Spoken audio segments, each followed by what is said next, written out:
So remember when the undefeated Mark Spears reported that the NBA and its players union agreed upon a specific list of approved social messages that players can put on the backs of their jerseys to wear when the season restarts in Orlando?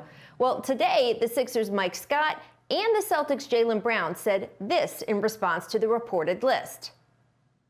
They gave us some names and phrases to put on the back of jerseys. That was terrible.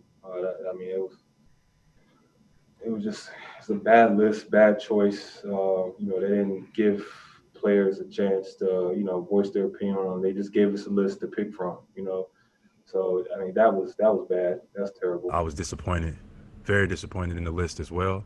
That was agreed to. I think that things were tried, attempts were made to add to that list, but the NBA agreed that list was what was satisfactory. So hopefully maybe we can get some more names on that list or some more things to add, or meet in the middle, but I was disappointed as well.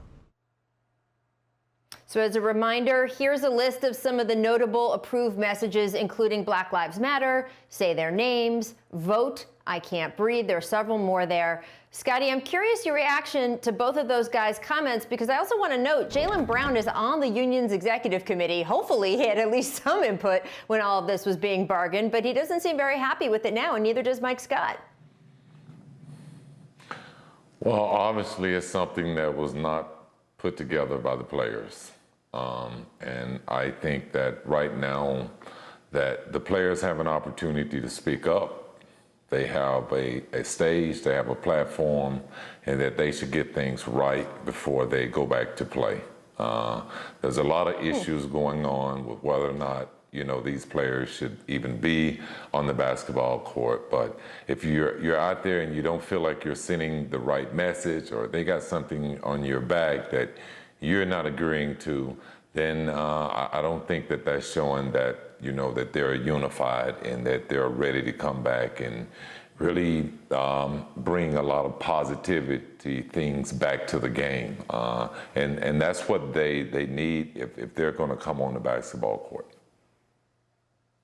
Rachel, I need to learn more about this because I don't quite know what the process was. Jaylen Brown, who, as you mentioned, is a vice president of the Players Union, he referred to it, that there was some sort of process involved with the union here, and they did have negotiations here, but I wasn't sure how much they solicited the wide players' input. It's not 100% clear, but I have to also say that this is a process that's never been undertaken before. So on the other hand, I have to say that the league is trying to make positive change here and trying to do something where the players can use this platform, but it's not something they've ever done before, and there's logistical challenges, and they don't have uniform operations as normal because they're going to be in the bubble. So it's difficult to know exactly. I would just say that when I saw the list, having nothing to do with it, I thought the list was a little bit restrictive myself.